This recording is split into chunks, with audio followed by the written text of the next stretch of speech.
Bonjour Jacques-Aurélien, Bonjour Gaëtan. vous êtes co-responsable de la gestion action d'Edmond Rothschild Asset Management. Vous co-gérez le fonds EDR Fund Big Data que vous avez créé en 2015. Comme son nom l'indique, il investit dans l'univers du numérique et de la donnée via des entreprises majoritairement américaines.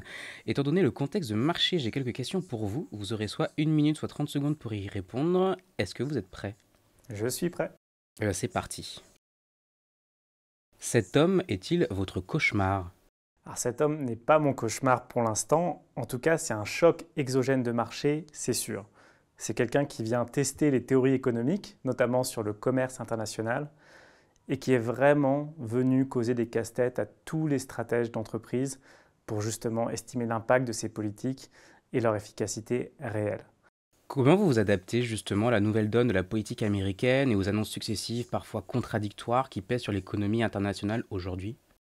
Vous l'avez évoqué, la difficulté, c'est qu'il faut se tenir au courant et actualiser nos scénarios presque jour par jour.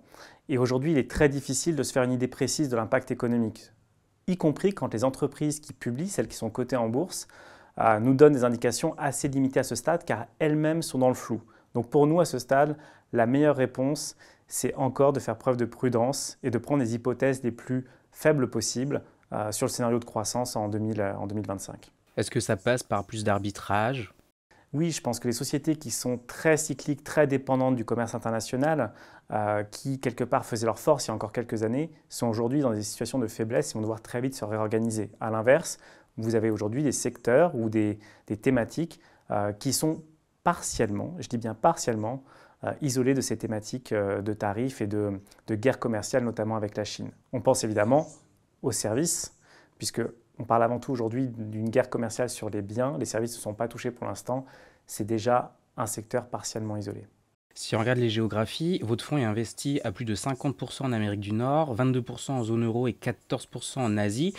Est-ce que c'est un peu le triangle des Bermudes, vu que ce sont des zones qui sont toutes les trois très chahutées? Est-ce que cette répartition peut évoluer? Alors cette répartition, elle est à mettre en contexte de la répartition des indices actions monde. Les indices actions monde sont composés à 75% d'actions américaines. Donc de notre côté, nous avons le parti pris de la diversification en laissant une place plus importante à l'Europe et à l'Asie que, on va dire, un investissement classique en actions mondiales. Donc à ce titre, on est peut-être partiellement protégé d'une éventuelle récession américaine si jamais l'inflation provoquée par Trump et la perte de confiance des ménages, probable, rien n'est avéré à ce stade, venait à heurter l'économie américaine ou en tout cas bousculer son statut hégémonique aujourd'hui. Justement, concrètement, quel a été l'impact des soubresauts des marchés sur la performance et la volatilité de votre fonds depuis le début de l'année? On a pu observer fin 2024, début 2025, un petit décrochage. Alors ce décrochage, il est à mettre évidemment en lueur des marchés actions au sens large. Le fonds a plutôt bien résisté dans cette phase de baisse, principalement, vous l'avez noté, en raison de la présence plus forte de valeurs européennes et asiatiques qui ont moins souffert de la baisse du dollar et des marchés actions américains. Ça a été un facteur d'aide, mais aussi de la présence de secteurs quelque part plus résistants. On pensera aux services de télécommunications, notamment Orange en France, des acteurs de cloud qui peuvent répondre à des sujets de souveraineté numérique européenne, des acteurs comme OVH, qui ont aidé le portefeuille à amortir cette baisse des marchés, mais on n'a pas pu l'enrayer entièrement, d'où le fait que le fonds ait baissé depuis le début de l'année. Tous les mois, l'AGFI interroge 25 sociétés de gestion sur leurs allocations. Pour le deuxième mois consécutif, l'exposition aux actions diminue. Votre propre société de gestion indique être prudente sur les actifs risqués. Comment la frilosité des investisseurs sur les actions impacte votre fonds, sa collecte et sa capacité d'investissement? La collecte depuis le début de l'année pour la maison Edmond Rothschild Asset Management se porte plutôt bien, parce qu'on est en collecte positive de plus d'1 milliard, y compris sur nos gestions actions. Alors peut-être qu'il faut remettre ça en perspective du fait que déjà nous sommes un acteur de grande taille, mais nous ne sommes pas un leader mondial, donc on peut prospérer même si les investisseurs au sens large réduisent leur poche action. Le deuxième élément, c'est que notre gestion action est quand même traditionnellement connue pour être conservatrice, prudente et plutôt à l'épreuve du temps. Donc c'est un contexte qui quelque part, je ne dirais pas qu'il nous profite, mais notre démarche est peut-être particulièrement adaptée à l'environnement actuel, ce qui pourrait expliquer cette collecte positive. Votre univers d'investissement, ce sont les données, on l'a dit, cela inclut les infrastructures et le stockage, l'analyse et la modélisation, et aussi les entreprises non technologiques qui recourent beaucoup au big data. Récemment, vous avez ajouté Thales dans votre portefeuille. Jacques-Aurélien, est-ce que vous cherchez à capter le rebond des valeurs défense en étirant au forceps votre thèse d'investissement ou Thales a une place du coup dans votre portefeuille? Alors, c'est une question qui est bien amenée. Thales a déjà été présent dans le portefeuille Big Data il y a quelques années de cela. Son retour se fait à un moment où, quelque part, la numérisation, la digitalisation des armées et de l'aéronautique se fait on ne peut plus pressante. Et donc, à cet égard, la société est éligible à notre bucket, dans notre poche data user, donc une société non technologique, même si on pourrait dire que Thales est un acteur technologique, mais qui en tout cas apporte la technologie dans des secteurs d'activité plus traditionnels. Et c'est en ça aussi qu'on exprime la richesse du fonds Big Data. Vous avez des acteurs qui sont des pure plays, des acteurs vraiment centrés sur la donnée, des Nvidia, des NetApp et autres, mais vous avez aussi des OVH et des Thales.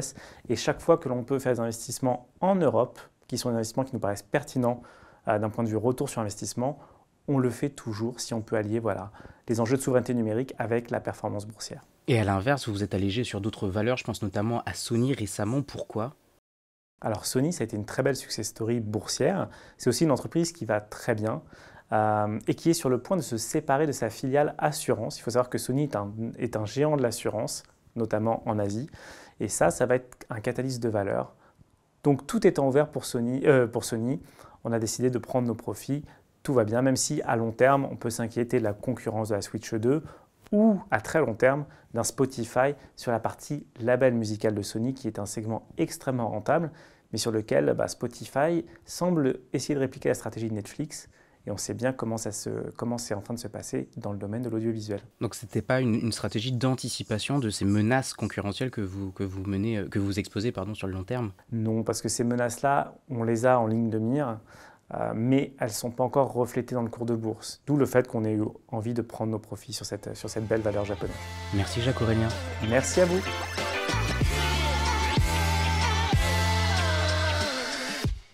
Bon, messieurs, on est parti prendre l'air parce qu'il fait quand même très beau chez vous. On ne pourra pas dire que dans le Nord, il fait moche, hein, et il ne pleut pas tout le temps. On a parlé des produits structurés. On s'est demandé si les produits structurés étaient éthiques. Et je vous pose la même question pour l'intelligence artificielle et pour le numérique en tant que tel. Est-ce que pour vous, l'IA, la tech, le big data, c'est éthique?